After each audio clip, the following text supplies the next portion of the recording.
Good morning students.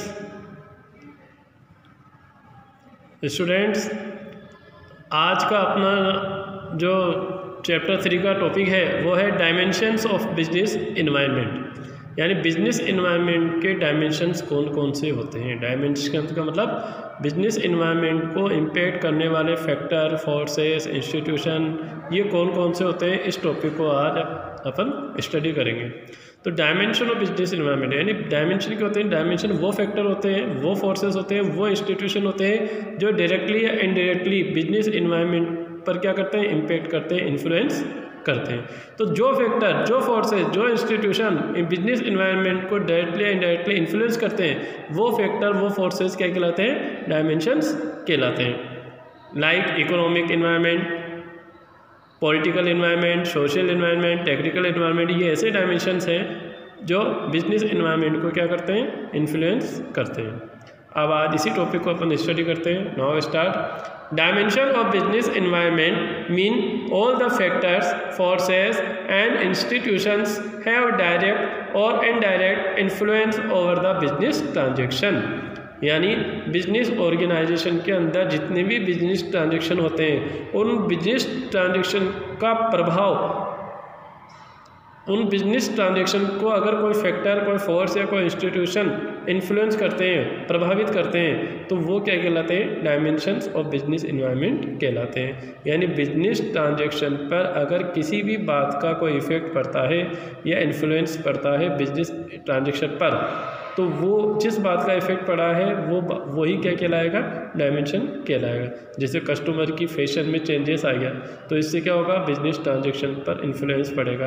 Customer के test पे changes आ गया है वो, है ना, या फिर गवर्नमेंट की पॉलिसी में चेंजेस आ गया है जिसके कारण बिजनेस ट्रांजैक्शन पे क्या पड़ा है, इन्फ्लुएंस पड़ा है। तो ये सब क्या है, डायमेंशन।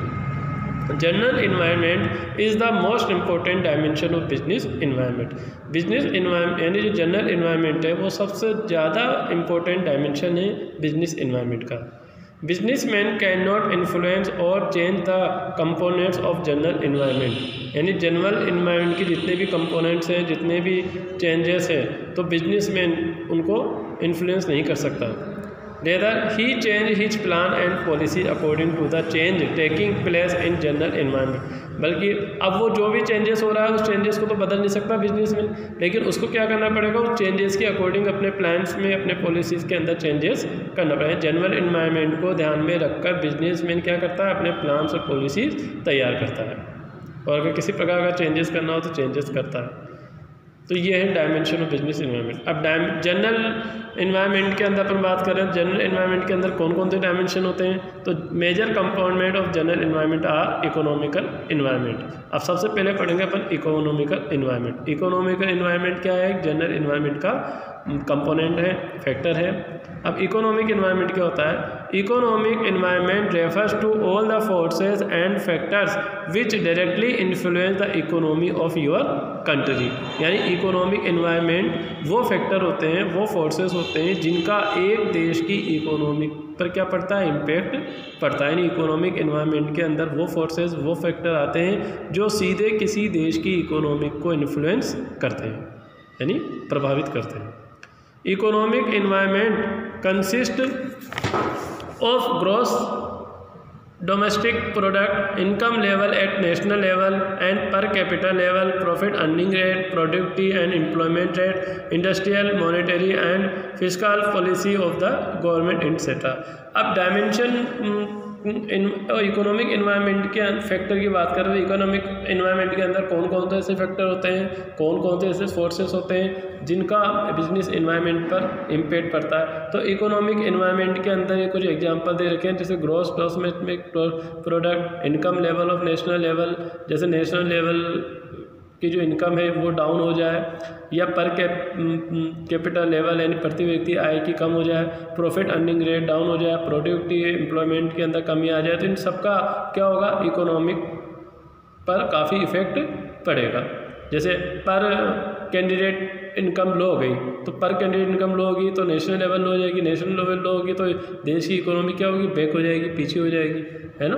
तो ये ऐसे है। अब some aspect of economic environment, अब ये कुछ एग्जांपल दे रखे हैं जो इकोनॉमिक इन्वायरमेंट को इम्पैक्ट करते हैं। और उस इकोनॉमिक इन्वायरमेंट के कारण बिजनेस इन्वायरमेंट इम्पेक्ट होता है। अब कुछ एग्जाम्पल दे रखे हैं आपको इकोनॉमिक इन्वायरमेंट के अंदर। Increase in GDP result in rise in disposal income of people and further increase in demand for people. जैसे अगर जीडीपी इंक्रीज होती है ना, अब जीडीपी के इंक्रीज होने से क्या होगा, लोगों की इनकम इंक्रीज होगी, और जब लोगों की इनकम इंक्रीज होगी तो वो क्या करेंगे, प्रोडक्ट खरीदेंगे, यानी प्रोडक्ट की डिमांड क्या हो जाएगी, बढ़ जाएगी, क्योंकि जब पैसा आ जाएगा कस्टमर के पास, पब्लिक के पास पैसा आएगा, पब्लिक के पास पैसा आएगा तो पैसों को खर्च करेंगे तो इसका मतलब कोई ना कोई प्रोडक्ट की डिमांड करेंगे। तो जीडीपी के बढ़ने से देखो क्या हो रहा है, जीडीपी के बढ़ने से पब्लिक की इनकम बढ़ी है, पब्लिक की इनकम बढ़ने से डिमांड बढ़ी है, डिमांड के बढ़ने से बिजनेस रनिंग आ रहा है। सेकेंड है high inflation rate set as constraint as they increase the cost of production. अगर मान लीजिए आपकी इन्फ्लेशन कॉस्ट ज़्यादा आती है तो फिर क्या होगा, प्रोडक्शन की कॉस्ट ज़्यादा बढ़ जाएगी, प्रोडक्शन की कॉस्ट ज़्यादा बढ़ेगी तो आपकी सेल कम होगी, सेल कम होगी तो प्रॉफिट कम होगा, प्रॉफिट कम होगा तो आपका बिजनेस डाउन हो जाएगा। Decrease in interest rate is beneficial and increase demand for home loans and borrowing money. अब decrease in interest rate is beneficial, अगर मान लीजिए बेनिफिशियल की इंटरेस्ट रेट कम हो जाती है, डिक्रीज यानी कम हो जाती है, तो क्या होगा, होम लोन की डिमांड बढ़ेगी। जैसे गवर्नमेंट ने कह दिया था जो भी होम लोन लेगा उसकी इंटरेस्ट रेट कम कर दी गवर्नमेंट, इससे पहले 1% थी, अब 0.50% कर दी, तो क्या होगा, जब इंटरेस्ट डाउन हो जाएगी ना तो हर कोई व्यक्ति क्या करेगा, होम लोन लेना चाहेगा, तो होम लोन की डिमांड करेगा, पैसा उधार लेगा गवर्नमेंट से क्योंकि इंटरेस्ट कम हो गया ना। Passing of GST bill will affect almost all the business organisation. अब जैसे गवर्नमेंट ने जीएसटी बिल पास किया तो जीएसटी बिल पास करने से क्या हुआ, सारे बिजनेस ऑर्गेनाइजेशन पर अफेक्ट पड़ा। Demonetisation of 500 and 1000 note recently hit the Indian economic environment. अब जैसे हाल ही में मोदी जी ने क्या करा, 500 और 1000 की नोट बंद कर दिए, डेमोनेटाइजेशन कर दिया रातों रात, तो उसका इंडियन की इकोनॉमिक पर काफ़ी इफेक्ट पड़ा। तो ये मतलब कुछ एग्जाम्पल थे जो इकोनॉमिक इन्वायरमेंट को इम्पेक्ट करते हैं और जिसके कारण बिजनेस इन्वायरमेंट भी क्या होता है, इम्पेक्ट होता है। इसी प्रकार role of private and public sector, private और पब्लिक सेक्टर के रोल भी, सेविंग एंड इन्वेस्टमेंट रेट हुई, ये सब ऐसे एग्जांपल हैं जो इकोनॉमिक इन्वायरमेंट को इम्पेक्ट करते हैं। अब बात करेंगे अपन सोशल इन्वायरमेंट। अब सोशल इन्वायरमेंट क्या होता है, सोशल इन्वायरमेंट जो होता है वो सोसाइटी से रिलेटेड होता है, सोसाइटी के अंदर जो ट्रेडिशनल है, कस्टम है, उनसे रिलेटेड है। सोशल इन्वायरमेंट देखो क्या होता है, social environment consist of the custom and tradition of the society in which business is exciting. यानी सोशल इन्वायरमेंट के अंदर जो सोसाइटी है, जो समाज है, उसके जो रीति रिवाज, कस्टम्स हैं एंड ट्रेडिंग जो परंपराएं हैं, है ना, उनसे रिलेटेड होता है सोशल इन्वायरमेंट। जो बिजनेस रन कर रहा है तो वो बिजनेस सोशल इन्वायरमेंट को ध्यान में रखकर करे। It include the standard of living, taste, preference and education level of the people living in the society where business exist. यानी आज का जो बिजनेस है वो समाज के लोगों के स्टैंडर्ड पर डिपेंड करता है, टेस्ट पर डिपेंड करता है ना, और एजुकेशन लेवल पर डिपेंड करता है। तो सोसाइटी, तो जो बिजनेसमैन है उसको क्या करना चाहिए, प्रेफरेंस देना चाहिए किसको, सोसाइटी को, सोसाइटी के लोगों को, सोसाइटी के लोग क्या चाह रहे हैं। The businessman cannot overlook the component of social environment as these component may not have immediate impact on the business, but in the long run the social environment has great impact on the business। अब जो social environment है, social environment क्या करता है, business environment को hand to hand impact नहीं करता है, बल्कि थोड़े दिन बाद या लॉन्ग टाइम में इसका इम्पैक्ट अपने आप बिजनेसमैन को क्या होता है, नज़र आ जाता है ना। अगर किसी भी बिजनेसमैन ने सोशल इन्वायरमेंट के जितने भी कंपोनेंट है उसको ओवरलुक कर दिया, नज़रअंदाज कर दिया, तो उस कंपोनेंट का इम्पैक्ट बिजनेस पर पड़ेगा, लेकिन हाथों हाथ तो नहीं पड़ेगा, लेकिन कुछ समय बाद आपको नज़र आएगा और पड़ता काफ़ी बहुत ज़्यादा है। तो इसीलिए जितने भी बिजनेसमैन हैं उनको सोशल इन्वायरमेंट का ध्यान रखना चाहिए। सोशल इन्वायरमेंट का मतलब कस्टमर के कस्टम्स का, ट्रेडिशंस का, एजुकेशन का, स्टैंडर्ड लिविंग का, इन सब का ध्यान रखना चाहिए। जैसे example the celebration of Diwali, जैसे दिवाली का फेस्टिवल है, दिवाली के फेस्टिवल में क्या होता है, शॉपिंग ही ज़्यादा होती है, माल ज़्यादा बिकता है ना। ईद हुई, क्रिसमस हुई, गुरुपुरब हुई, ये होता है, ये क्या करते हैं, increase the sale of sweet greeting. अब ऐसे फेस्टिवल आने से स्वीट्स की, ग्रीटिंग की, इनकी सेल क्या हो जाती है, इंक्रीज हो जाती है। तो इस celebration of Diwali, Eid, Christmas, Gurpurab, ये क्या सब क्या है, ट्रेडिशन है, चले आ रहे हैं, तो उस ट्रेडिशन के कारण बिजनेस रन कर रहा है, तो इसीलिए इन ट्रेडिशन का भी ध्यान रखना चाहिए। The common factor the Indian social environment are. अब सोशल इन्वायरमेंट के अंदर कौन कौन से फैक्टर होते हैं? Demand for reservation in job for minority and women. अब जैसे माइनॉरिटी हुआ या वुमेन हुआ, अब इनका क्या होता है, ये जॉब के लिए रिजर्वेशन की डिमांड करते हैं। किसकी? जॉब के लिए। तो गवर्नमेंट ने क्या कर रखा है, इनको रिजर्वेशन दे रखा है ना। माइनॉरिटी का अलग दे रखा है, वुमेन्स का अलग दे रखा है। Demand for equal status of women bye paying equal wages for male and female workers. अब जो वुमेन है वो क्या करती है, डिमांड कर रही है किस चीज़ की, कि जो वेजेस रेट है वो इक्वल होना चाहिए मेल और फीमेल दोनों वर्कर्स के लिए। Demand for automatic machine and luxury item in middle class family. अब जो मिडिल क्लास फैमिली वो भी क्या करी, डिमांड करी किस चीज़ की, ऑटोमेटिक मशीन लग्जरी आइटम्स के लिए। The social movement to improve the education level of girl child. अब जो सोशल मूवमेंट है वो क्या कर रहा है, एजुकेशन को इम्प्रूव कर रहा है। कौन से एजुकेशन लेवल को? गर्ल चाइल्ड को। Health and fitness trend as become popular. अब जो हेल्थ एंड फिटनेस जो ट्रेंड है वो काफ़ी लोकप्रिय हो गया है। तो ये सब क्या है, फैक्टर है सोशल इन्वायरमेंट के। Some aspect of social environment. अब सोशल इन्वायरमेंट से भी कुछ एस्पेक्ट करता है, जैसे change in quality of life, जैसे लाइफ की क्वालिटी में चेंजेस लाना। इम्पोर्टेंस और place of women in work force, है ना। अब मतलब वर्क फोर्स के अंदर वुमेन को स्थान देना। Birth and death rate in population, जन्म मृत्यु दर जो है जनसंख्या की, उस पर ध्यान देना। Attitude of customer towards innovation, life style, है ना। कस्टमर के एटीट्यूड पर ध्यान देना, उसके अकॉर्डिंग इनोवेशन करना, उनकी लाइफ स्टाइल को चेंज करना। एजुकेशन एंड लिटरेसी रेट, साक्षरता एजुकेशन के दर को देखना। Tradition, custom and habit of people, लोगों की आदतें, कस्टम, रीति रिवाज, ट्रेडिशन, इन सब चीज़ को नोटिस करके ही बिजनेसमैन को अपना बिजनेस करना चाहिए। तो ये वो फैक्टर है सोशल इन्वायरमेंट को जो बिजनेस इन्वायरमेंट को लॉन्ग टाइम के अंदर इम्पैक्ट करते हैं। अब अपना नेक्स्ट है पॉलिटिकल इन्वायरमेंट। पॉलिटिकल इन्वायरमेंट, अब देखो अपने दो पढ़ लिए। इकोनॉमिक जो है वो पैसों से रिलेटेड होता है, और जो सोशल इन्वायरमेंट है वो पब्लिक से, लोगों समाज से रिलेटेड होता है, सोसाइटी से रिलेटेड होता है। अब पॉलिटिकल इन्वायरमेंट है। पॉलिटिकल इन्वायरमेंट क्या होता है? Political environment constitute all the factor related to government affair such as type of government in power, attitude of government towards different group of societies, policy change implement by different government. यानी political environment जो के अंदर वो सारे factor आते हैं जो government affair से रिलेटेड होते हैं, है ना। Such as type of government in power, जैसे गवर्नमेंट के पास क्या क्या शक्तियाँ हैं, गवर्नमेंट का जो एटीट्यूड है वो क्या है, सोसाइटी के ग्रुप जो हैं वो कौन कौन से होते हैं, policy change implement by different government, अलग अलग गवर्नमेंट जो आती है वो अलग अलग पॉलिसी चेंज बदलती है। तो ये सब क्या है, पॉलिटिकल इन्वायरमेंट है। The political environment has immediate and great impact on the business transaction. अब पॉलिटिकल इन्वायरमेंट का भी क्या होता है, बिजनेस ट्रांजेक्शन पर काफ़ी गहरा प्रभाव पड़ता है। So businessman must stand this environment very careful. इसलिए बिजनेसमैन को क्या करना चाहिए, बहुत ही सावधानी से इस इन्वायरमेंट को स्कैन करते रहना चाहिए। कौन से इन्वायरमेंट को? पॉलिटिकल इन्वायरमेंट को। The businessman has to make change in his organisation according to the changing factor of political environment. Businessman को क्या कर लेना चाहिए, अपने ऑर्गेनाइजेशन में चेंजेस कर लेना चाहिए। किसके अकॉर्डिंग? अगर पॉलिटिकल इन्वायरमेंट के किसी फैक्टर में चेंज होता है तो उसके अकॉर्डिंग अपने ऑर्गेनाइजेशन में क्या करना चाहिए, चेंजेस कर लेना चाहिए। The common factor and forces which have influence the Indian political environment. अब इंडियन पॉलिटिकल इन्वायरमेंट के अंदर कुछ ऐसे फैक्टर हैं जो क्या करते हैं, इन्फ्लुएंस करते हैं। कुछ फैक्टर ऐसे होते हैं जो इंडियन पॉलिटिकल इन्वायरमेंट को इम्पैक्ट करते हैं और जिसके कारण बिजनेस इन्वायरमेंट भी क्या होता है, इम्पैक्ट होता है। जैसे स्वच्छ भारत अभियान स्टार्ट बाय बीजेपी गवर्नमेंट। जैसे बीजेपी गवर्नमेंट आई तो मोदी ने क्या करा, स्वच्छ भारत अभियान चलाया। तो स्वच्छ भारत अभियान चलाने से क्या हुआ, स्वच्छ भारत अभियान चलाने से क्या इम्पैक्ट पड़ा बिजनेस पर, कि बिजनेस के अंदर एक तो जो 4 व्हीलर हैं जो कचरा उठाती हैं उन गाड़ियों की सेल ज़्यादा होने लग गई, है ना। Skill India movement start by BJP government ने क्या करा, स्किल इंडिया मूवमेंट कर दिया जिसके अंदर काफ़ी लोगों को एम्प्लॉयमेंट मिला।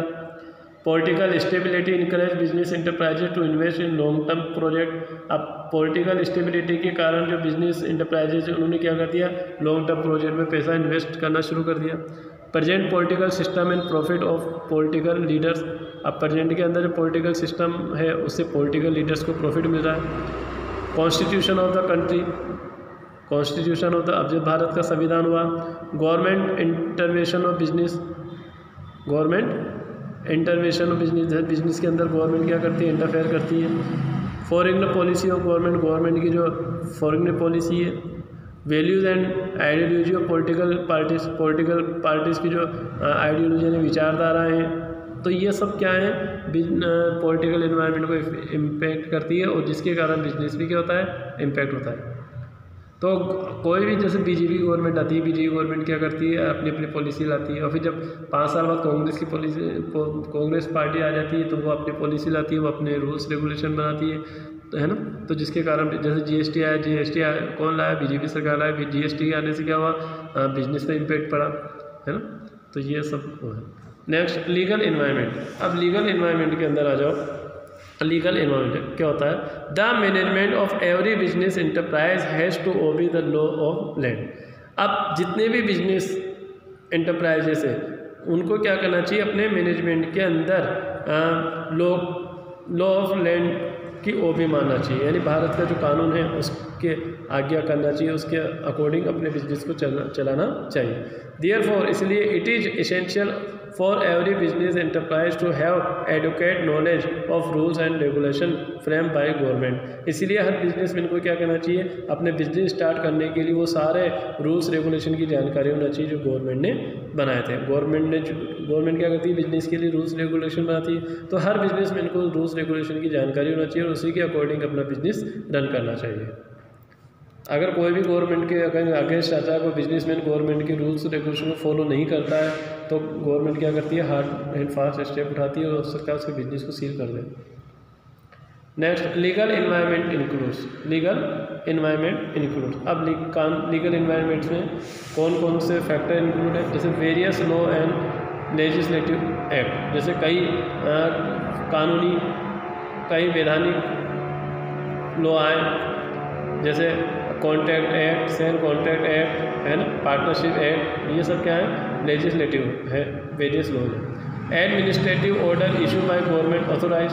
अब गवर्नमेंट को ऑथोराइज है कि कोई सा भी एडमिनिस्ट्रेशन ऑर्डर इशू कर सकती है। Court judgement as well the decision rendered by various commission and agency at every level of government, चाहे वो सेंटर हो, चाहे स्टेट हो, चाहे लोकल हो, यानी सेंट्रल गवर्नमेंट, स्टेट गवर्नमेंट जो भी है उसकी कमीशन, उसके जो कमीशन से जो एजेंसी है, अगर कोई भी डिसीजन लेती है ना, तो कोर्ट क्या करता है, उसकी डिसीजन को जजमेंट करता है कि सही है या गलत है। इसके अलावा Bharat the work successful in India the business enterprise must have detail about. अब भारत में बिजनेस को सक्सेसफुल करने के लिए कुछ एक्ट बनाए गए हैं, तो बिजनेस एंटरप्राइज को क्या करना पड़ता है, उन एक्ट को फॉलो करना पड़ता है। जैसे company act, industry act, FEMA, trade union act, factory act, industrial dispute act, consumer protection act, competition act, ये सब ऐसे एक्ट हैं जिनका बिजनेस एंटरप्राइज को फॉलो करना पड़ता है, तभी वो सक्सेसफुल होता है। Some aspect of legal environment. अब लीगल इन्वायरमेंट से कुछ एक्सपेक्ट होती है, जैसे legal policy related to licensing and foreign trade. जैसे कोई भी फॉरेन ट्रेड करता है ना, तो उसको क्या करना पड़ता है, लाइसेंसिंग की आवश्यकता पड़ती है। तो लीगल पॉलिसी है कि अगर कोई भी फॉरेन ट्रेड करता है तो उसको लाइसेंस देना पड़ेगा। Statutory warning essential to be printed on label, for example packet of cigarettes have must statutory warning, यानी आप कोई भी प्रोडक्ट हो, अगर वो प्रोडक्ट हार्मफुल है तो उस पर क्या करना पड़ेगा, आपको लेबल, प्रिंट वाला लेबल चिपकाना पड़ेगा। जैसे कि सिगरेट के पैकेट पे कानूनी वार्निंग आती है, स्टैट्यूटरी वार्निंग, सिगरेट है ना, आती है ना, देखा होगा आपने, गुटखे पे हुआ, तो इस तरह स्टैट्यूटरी वार्निंग आपको प्रिंट करनी पड़ेगी। Foreign exchange regulation and management act हुआ, इसको फॉलो करना पड़ेगा। Law to keep a check of on advertisement पर जब आप एडवर्टाइजमेंट कर रहे हो तो उसको एक बार अच्छी तरह देख लें, चेक कर लें कहीं फ्रॉड तो नहीं है कुछ। तो ये लीगल इन्वायरमेंट है जिसको फॉलो करना पड़ता है। अब लास्ट आ जाओ टेक्निकल इन्वायरमेंट। टेक्निकल इन्वायरमेंट, अब टेक्निकल इन्वायरमेंट भी क्या करते हैं, बिजनेस इन्वायरमेंट पर इम्पेक्ट करते हैं। अब टेक्निकल इन्वायरमेंट क्या होता है, technical environment includes force related to scientific improvement and innovation which provide new way of producing goods and service and new way of operating business. अब टेक्नोलॉजी इन्वायरमेंट क्या होता है, टेक्नोलॉजी इन्वायरमेंट वो environment होता है जो साइंटिस्ट को क्या करता है, साइंटिफिक इम्प्रूवमेंट करता है, इनोवेशन करता है, और इनोवेशन करके साइंटिफिक इम्प्रूवमेंट करके नए नए प्रोडक्ट लाते हैं, और वो नए नए प्रोडक्ट किसको मिलते हैं, कस्टमर को मिलते हैं। तो बिजनेसमैन क्या करता है, बिजनेसमैन साइंटिफिक टेक्नोलॉजी इन्वायरमेंट के द्वारा साइंटिफिक इंप्रूवमेंट आता है, इनोवेशन करता है, इनोवेशन करके नए नए प्रोडक्ट के मेथड लाता है और नए नए प्रोडक्ट तैयार करता है अपने बिजनेस के अंदर। For example of recent technology change which have effect India business. अब कुछ टेक्नोलॉजी ऐसी टेक्नोलॉजी आ गई है या टेक्नोलॉजी में वो चेंजेस आ गए जिसके कारण इंडियन बिजनेस पे काफ़ी इफेक्ट पड़ा है। अब जैसे online sale of grocery item it become very common. अब जैसे जो ग्रोसरी आइटम है अब वो ऑनलाइन सेल होने लग गए। Online booking of air ticket, movie ticket, not only booking you can see your seat number, यानी आप ऑनलाइन बुकिंग करा सकते हैं किसके अंदर, एयर टिकट के अंदर, मूवी टिकट के अंदर, और यहाँ तक कि आप अपने सीट नंबर भी देख सकते हैं। Shift from vacuum tubes to transistors, shift from typewriter to word process, shift from carbon paper to photocopier. तो ये जैसे फोटोकॉपी चल गई तो फोटोकॉपी ने क्या किया, कार्बन पेपर को कम कर दिया, ठीक है ना। उसी प्रकार ट्रांजिस्टर को कम कर दिया है ना, किसने, वैक्यूम ट्यूब ने। तो ये मतलब नई नई चीज़ें आ गई, उससे पुरानी चीज़ें खत्म होती जा रही है। अब जैसे इंपोर्ट एक्सपोर्ट ऑफ टेक्नोलॉजी आ गई, ऑनलाइन बुकिंग टिकट होने लग गए, तो इन सब का बिजनेस पर काफ़ी इम्पैक्ट पड़ रहा है। तो ये ऐसी टेक्नोलॉजी हो गई जिसको बिजनेस मैन क्या कर रहा है, एक्सेप्ट कर रहा है और अपने बिजनेस के अंदर उसको फॉलो कर रहा है। तो बच्चों ये थे dimension of business environment. Business environment के अंदर जो जनरल डायमेंशन है, तो जनरल डायमेंशन क्या करते हैं, बिजनेस इन्वायरमेंट को डायरेक्टली रूप से इम्पैक्ट करते हैं। जनरल डायमेंशन के अंदर अपन ने पढ़ा है, तो इकोनॉमिकल इन्वायरमेंट पढ़ा, एक सोशल इन्वायरमेंट पढ़ा है ना, और इसके बाद पॉलिटिकल इन्वायरमेंट पढ़ा, लीगल इन्वायरमेंट पढ़ा और टेक्नोलॉजिकल इन्वायरमेंट पढ़ा। तो ये पहले तो आपको ये ध्यान रखना है कि ये टेक्नोलॉजिकल इन्वायरमेंट, सोशल इन्वायरमेंट होते क्या है, फिर इनके अंदर कौन कौन से फैक्टर आते हैं जो बिजनेस के अंदर इम्पैक्ट करते हैं। तो ये आज अपना टॉपिक हो गया डायमेंशन, ठीक है। अब कल अपन पढ़ेंगे, अब कल से तो अपने the features of new economic policy 1991। Okay, अभी जो टॉपिक में पढ़ाता चल रहा हूँ इसको आप रिवाइज करते जाइए, थोड़ा टाइम निकालते रहिए। ओके बेटा, और कोई भी डाउट हो किसी प्रकार का तो आप जब स्कूल खोलेंगे तो आप डायरेक्टली उससे पूछ सकते हैं। Clear? Thank you very much.